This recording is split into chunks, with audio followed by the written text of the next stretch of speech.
unseen entities impact their environment's behavior. Welcome. Today's doodle was based on the word secret. And for this peculiar doodle, we are coming back to the unknown seeker and the friend that it made. This tiny piece of the abyss stuck in this artifact ball. And so last time we saw them, they started to have some communication going on. And now we are gonna find out something quite important for the story of the Abyss Garden and of the Abyss itself. But let's begin with the first pathway that led me back to these characters, which is the unknown curse. And this pathway states that change is irreversible. And so the reason why it brought me back to these two characters is this idea that the abyss, this piece of the abyss, is unable to stop its spread, no matter what happened. Even the fact that it got kind of sealed a long time ago inside of this artifact box that was supposed to keep it in check and to stop it from being able to escape and from being able to spread. Despite this, what happened is that it couldn't stop itself, and when the unknown seeker finally came in contact with it, it seemed like it breached this artifact box and was already able to spread way further than these boundaries. A second pathway that had an impact on this doodle was the sleeping giant, which states that one's thoughts becomes their own environment. And so what we see here in this doodle, I kind of wanted to wait a bit before mentioning it, but it's really in the middle of the doodle. We see this creature hidden inside of the box. So I'm not sure how good of a job I did kind of representing the idea that I wanted to represent. So basically on the right we have this gigantic face of the unknown seeker, and on top we have a few of its tendrils, a few of its extensions, and in front of it, on the left, we have this box from which the abyss was spreading and where it used to be sealed. And I wanted to show what was inside this box. But in order to do that, I had to kind of change a bit reality, in the sense that in theory, if you just took a shot from this distance, what you would see is just the outside of this box. And so I had to kind of find a way to be able to show what was inside. But anyway, so what we see here is a creature inside of this abyss, which seems to act on some kind of borders that are around it, and these borders seem to be the very center of the abyss, seem to act on the abyss's behavior. And so in a sense, this tiny creature, its thoughts and its will impacts the environment that surrounds it. It impacts the abyss itself. And before we go into the implications of this scene, the implications on the lore, I'm gonna read the last pathway, the last card that I drew for this doodle, which was the barred mirage, which states that one's obstacle is another's pathway. And so the idea behind it, and clearly linked to the word secret, the word of the day, is that basically all or most of the other characters in the Abyss Garden when they witness the abyss, all they see is this gigantic mess, this gigantic mass of matter that somehow managed to spread and to engulf anything it touches inside of it, to swallow anything around it, and to turn it into more abyss. And so all they see is this endless blackness, this endless mass.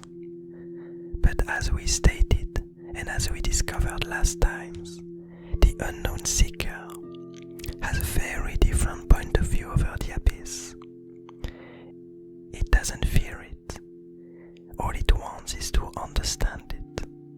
And it does seem like from this conversation that it managed to have with this piece of the abyss, which seems to be a very important piece.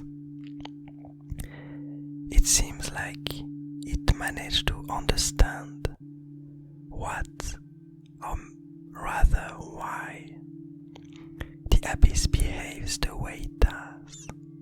And so this vision that we have now, the way I interpret it, is the abyss explaining kind of why it is spreading, the feelings that it has, and the understanding it has of its own existence.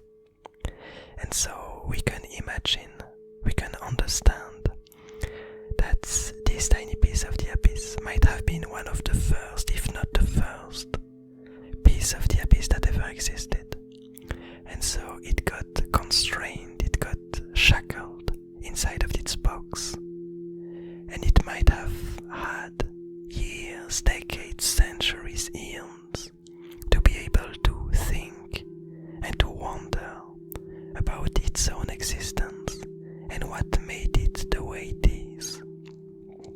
And so this idea, this vision that we see now, seems to be what it came up with, the way that it understands how it's behaving, why it's behaving the way it behaves. And so what we see is some kind of weird artifact octopus that is kind of moving some dials around inside of an artifact enclosure. And from this enclosure emerge the different trails of the abyss that start to spread and to engulf what's around it. And so the way I understand it, the way I perceive this information, is that the abyss doesn't know why it's behaving the way it does, but it knows that somehow the reason why it's behaving this way is because of a tiny artifact that's influencing it, that's somehow programming it to behave this way. An artifact that managed to encode an entity that would then become the abyss and have to spread and to swallow information, for this information never to be able to be showed again. And so we did have this conversation a while back about the reasons why the abyss emerged, and they're linked to the old artifacts, to these old artifact creatures. And so the interpretation was that these old artifact creatures, their purpose was to gather information, to be the memory of the abyss garden. But at some point something happened, an event happened, that one of these old artifacts didn't want to remember anymore. We have no idea of what this event was, but what we know is that one of the artifacts wanted to forget.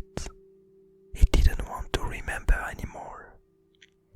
And so in order to forget, it created the first abyss, the first piece of the abyss, which ended up spreading uncontrollably. And from this creation, the old artifacts began to realize their mistake and decided to shut themselves down to stop interacting with the Abyss Garden because they were at the origin of this very dangerous entity of this abyss. And maybe another reason why they decided to shut themselves down is so that the abyss couldn't anymore feed on their memories. And since their goal was to gather as much memory of the Abyss Garden as possible, the best way for them to keep it safe was to shut themselves down and to wait for a moment when the abyss would be gone, to be able to wake themselves up when any danger of losing their memories would be gone. And so what we see here might be this very artifact creature, this character that is at the origin of the abyss.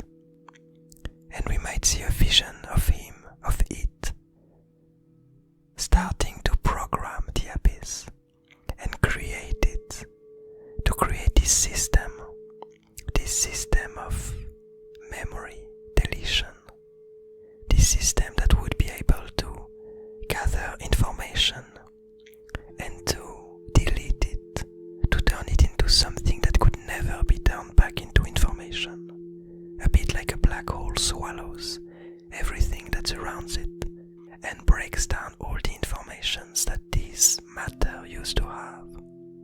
And so that's kind of the idea behind this doodle, which from afar might seem a bit cryptic, but I really enjoy it for what it adds to the lore and the story. And this new mysterious character, this tiny artifact octopus that somehow seems to be at the origin of the abyss. But anyway, I hope you enjoyed this doodle. I hope you enjoyed the stories behind it. I hope you're having a nice day, a nice evening, a nice morning. And I'll see you tomorrow.